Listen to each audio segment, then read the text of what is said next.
आपकी बहुत ज्यादा मदद करने वाली हैं, चाहे आप किसी भी सब्जेक्ट के स्टूडेंट हो। Hello everyone, welcome to Literature Shiksha. My name is Tanisha Jaiswal and in this video we will discuss 5 most important tips which will help you score good in any type of competitive exams. In this video, I will be focusing on competitive exams like any entrance examination, TGT, PGT, these kinds of competitive exams which have MCQ options in it. So for descriptive answers, I will make separate video which will help you score good in your semester examinations or any competition exam that involves descriptive answer writing. So ये 5 tips आपकी बहुत ज्यादा मदद करने वाली हैं, चाहे आप किसी भी सब्जेक्ट के स्टूडेंट हो। लास्ट में मैं आपको एक बोनस टिप बताऊंगी जो आपकी पूरी प्रिपरेशन जर्नी को बहुत ज्यादा इजी एंड ओवरबर्डन नहीं होने देगा। So make sure you watch this video till end, and if you are new here, please subscribe to my YouTube channel and hit that bell button so you receive notification whenever I post a new video. Without further ado, let's get started.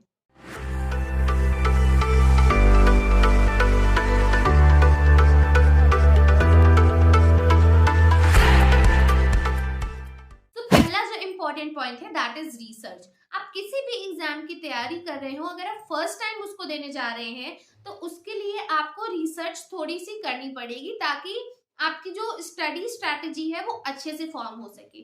Research में क्या क्या आता है? सबसे पहला point है syllabus. आपको उस एग्जामिनेशन का सिलेबस पता होना चाहिए जिसके लिए भी आप अप्लाई करने जा रहे हैं, ताकि आपकी जो पढ़ाई है, आप जो भी पढ़ें वो उस टॉपिक के आसपास ही हो, आप इधर उधर डेविएट ना हो एंड आप फोकस्ड होके एक ही सही ट्रैक पे चल सके आप।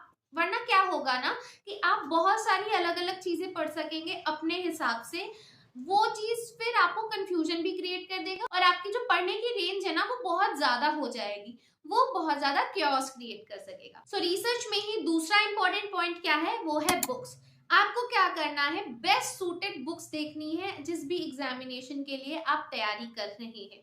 तो उसके लिए अब आपको अलग अलग कई तरीके के सोर्सेज के पास जाने की जरूरत नहीं है, क्योंकि ऑनलाइन इतना ज्यादा कंटेंट है कि आप कंफ्यूज हो जाएंगे कि मैं कौन सी बुक पढूं।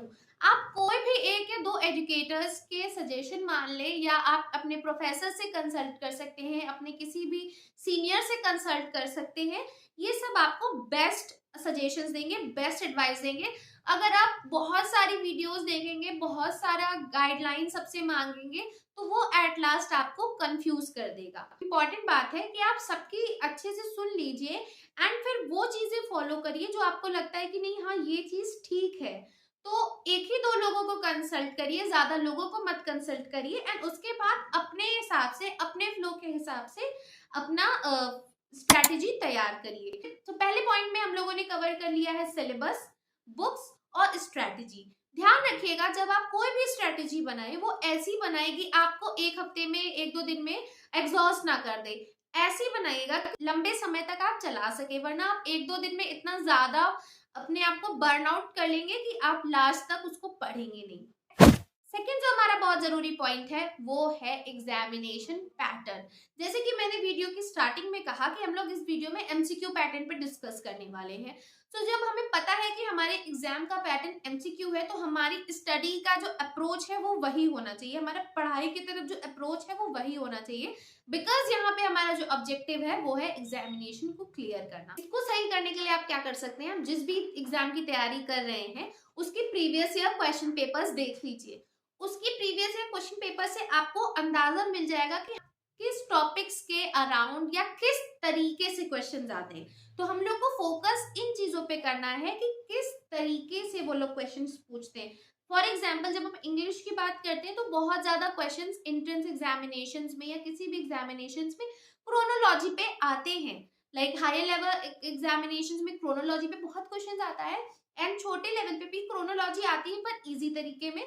दूसरी इंपॉर्टेंट चीज जो आते हैं वो है मेजर वर्क्स, कि वो किस तरीके का वर्क है एंड वो किसने लिखा।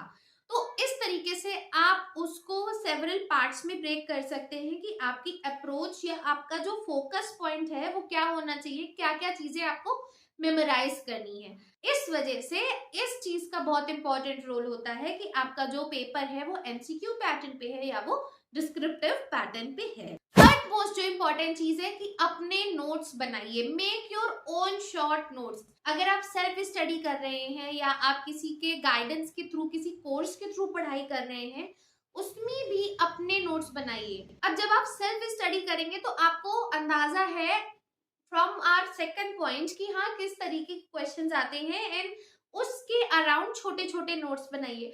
पूरी पूरी लाइन लिखने की जरूरत नहीं है, ग्रामर की कंसर्न नहीं होनी चाहिए आपके नोट्स में, पर्सनल नोट्स में। उसका ऑब्जेक्टिव बस इतना होना चाहिए कि आपको वो चीज समझ में आए। अगर आप किसी गाइडेड कोर्स या किसी पेड कोर्स के थ्रू भी अपनी प्रिपरेशन कर रहे हैं तो उन्होंने अगर कोई पीडीएफ या कोई भी मटेरियल आपको प्रोवाइड किया है तो उसमें भी आप अपने हिसाब से करेक्शंस कर लीजिए। कुछ चीजें जो आपको ऐड करनी है वो ऐड कर लीजिए, कुछ चीजें जो आपको ओमिट करनी है वो ओमिट कर लीजिए। सी, आपको अपने नोट्स को पर्सनलाइज करना है। सबका डिफरेंट वे होता है नोट्स लिखने का, चाहे वो किसी आपके फ्रेंड का हो या कोई कोर्स का हो, तो आप उसको पर्सनलाइज कर लीजिए अपने हिसाब से। Like do some changes in that and that will help you to memorize it better.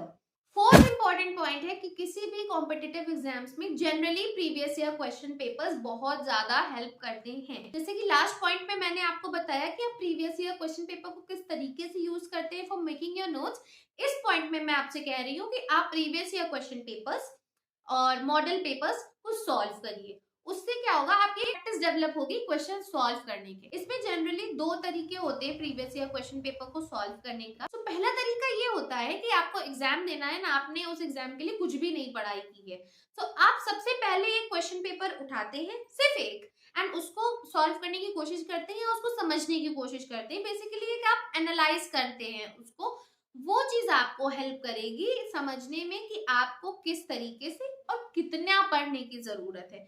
Second तरीका जो होता है कि मान लीजिए आपने 40-50% आपने पढ़ाई कर ली है, देन आप क्वेश्चन पेपर उठाते हैं एंड आप उसे देखते हैं कि टॉपिक्स आपने कवर कर लिए हैं, उसके हिसाब से जो क्वेश्चंस आ रहे हैं, उस टॉपिक से जो क्वेश्चंस आ रहे हैं, क्या वो आप अटेम्प्ट कर पा रहे हैं या नहीं, क्या वो आप सही कर पा रहे हैं या नहीं। तो ये एक रियलिटी चेक होता है आपकी प्रिपरेशन का कि आपका जो भी आपने पढ़ा है वो कितना हेल्पफुल है आपके लिए, एंड आप एक्चुअली उसको कितना रिटेन कर पा रहे हैं, कितना उसको अपने आंसर्स में उतार पा रहे हैं, आपको कितना वो चीज आपको कितने अच्छे से वो चीज प्रिपेयर है।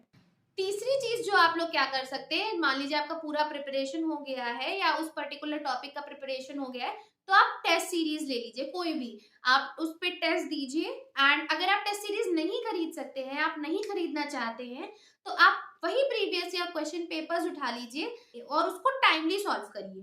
मतलब अगर उस एग्जामिनेशन का ड्यूरेशन 2 आवर्स है, सो 2 आवर्स स्ट्रेट आप बैठिए एंड उस क्वेश्चन पेपर को सॉल्व करने की पूरी तरीके से कोशिश करिए, और फिर आप उसको एनालाइज करिए आफ्टर 2 आवर्स कि हाँ आपको कितना आता है एंड आप कितना कर पाए हैं।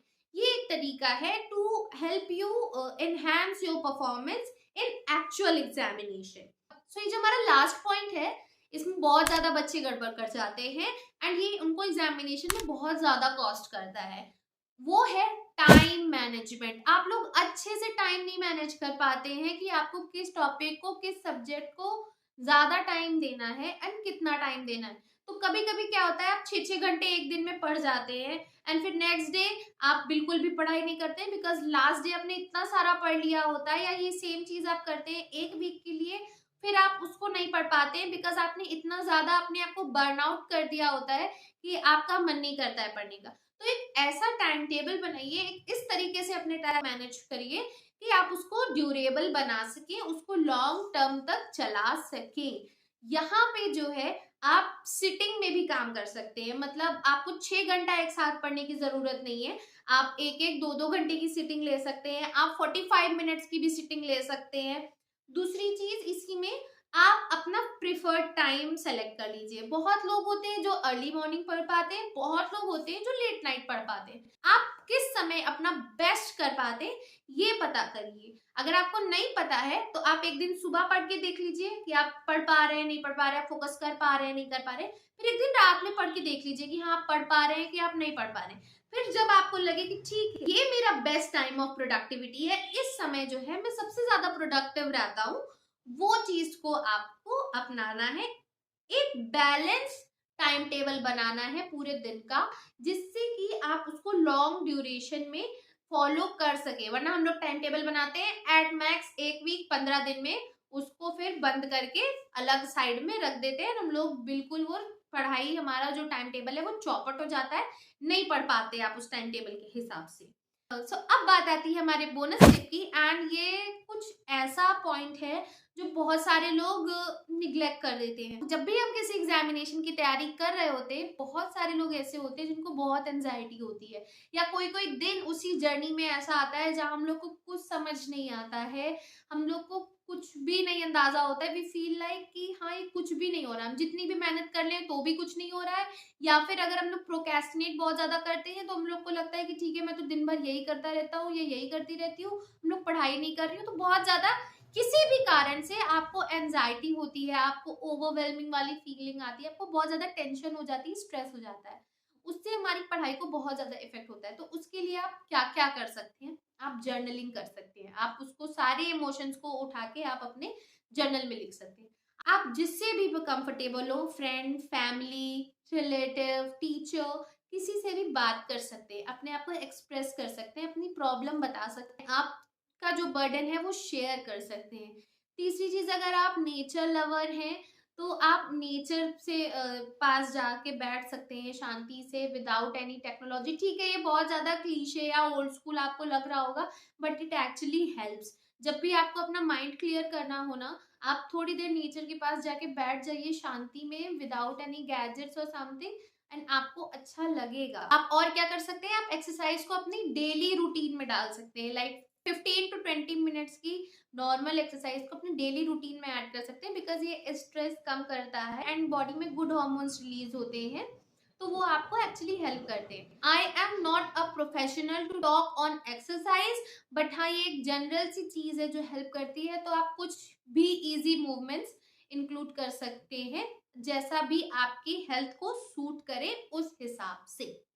सो I think that's all about this video. मैं ऐसे ही बहुत ज्यादा इंफॉर्मेटिव कंटेंट आपके लिए लाती रहूंगी। Make sure you subscribe and hit that bell button so you can get notification whenever I post a video.